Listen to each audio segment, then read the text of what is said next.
The Galactic Council chamber buzzed with nervous energy as High Counselor Zexithera's crystalline form flickered with agitation. The translucent being's voice resonated through the vast dome, reaching every corner where representatives of 47 species sat in their designated atmospheric pods. The human problem has escalated beyond our initial projections, Zexithera announced, their voice carrying the weight of desperation. Captain Sarah Chen has single-handedly disrupted 3 of our major trade routes, liberated 4 slave colonies, and somehow convinced the Catherian Hive to break their neutrality pact. Murmurs rippled through the assembly. The Vorthon ambassador, a slug-like creature with 6 eyes, spoke up. One human? One single human has caused all this chaos?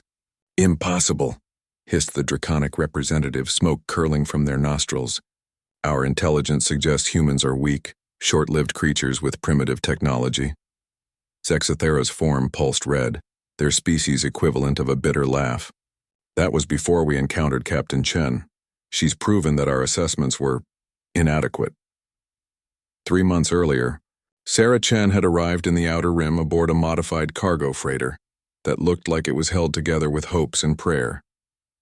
The Council had initially dismissed her as another desperate human, trying to make a living in the galaxy's forgotten corners. They were wrong. Within weeks, Chen had exposed the Council's illegal mining operations on Kepler 442b, where indigenous populations were being used as slave labor. When the Council sent a fleet to silence her, she had somehow turned their own ships against each other using a combination of tactical brilliance and what the survivors could only describe as impossible luck. We need a different approach, Zexithera continued. Direct military action has proven unsuccessful. I propose we hire the Crimson Talon Mercenary Guild. The chamber erupted in excited chatter. The Crimson Talon was legendary, a collection of the galaxy's most dangerous killers, each one capable of ending entire planetary governments. Their leader, Vex Mordain, was a Cortan warrior whose species had evolved on a death world where the gravity was 3 times galactic standard. Expensive, noted the Ethereal Coalition's representative, their form barely visible as a shimmering outline. But effective, Zexithera countered. 10 million credits, more than enough to ensure they accept the contract. The vote was unanimous. Vex Mordain studied the holographic display showing Captain Sarah Chen's last known location, a small space station orbiting a dying star. The human looked unremarkable. Average height, brown hair tied back practically, wearing a simple flight suit. Nothing about her suggested she could be the terror that had the mighty Galactic Council quaking. This is what has them scared, asked Thrix, his second-in-command, a 4-armed assassin from the Nexus sector. She looks like she'd break if you looked at her wrong. Mordain's mandibles clicked, his species equivalent of a thoughtful hum. The Council doesn't scare easily.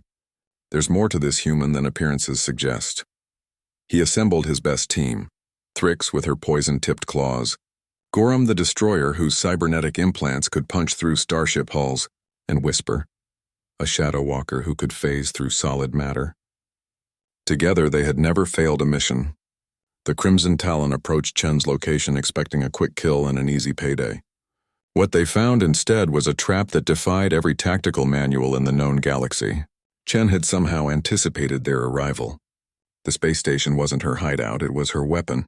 She had rigged the entire structure with a maze of improvised defenses that turned the hunters into the hunted. Automated systems she'd jury-rigged from scavenged parts created overlapping fields of fire.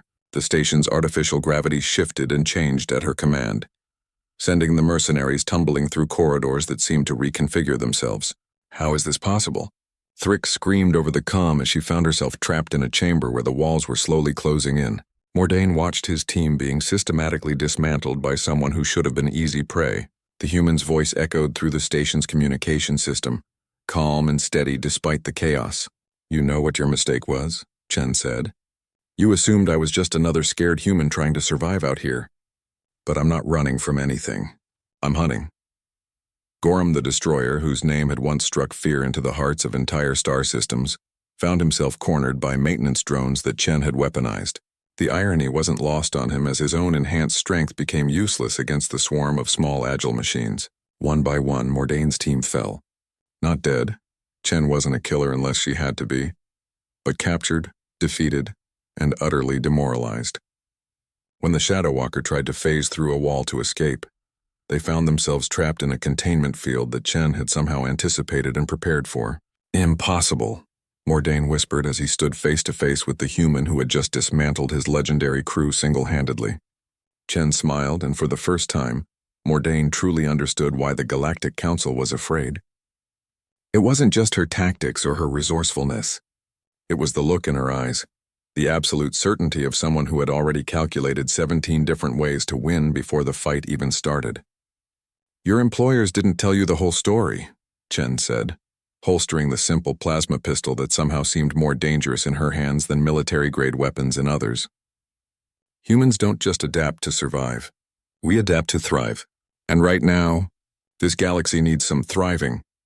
The Galactic Council chamber was silent as Zexathara processed the transmission from the outer rim. The Crimson Talon's ship had been found drifting near the dead star, its crew alive but thoroughly defeated. Attached to the hull was a simple message written in perfect galactic standard. "Stop sending assassins. Start sending diplomats. Captain Sarah Chen, Human Liberation Front." High Counselor Zexathara's crystalline form flickered between colors as they contemplated the implications. 47 species had built their power on the assumption that they were the apex of galactic civilization. One human had just proven them wrong. In the silence that followed, a new understanding settled over the assembly. Humanity hadn't just entered their galaxy, they had announced their intention to change it. And if the fate of the Crimson Talon was any indication, resistance might be futile. The age of human dominance hadn't begun with conquest or superior technology. It had begun with one woman, one ship, and the audacious belief that the galaxy could be better than it was. The Council would never send mercenaries after a human again.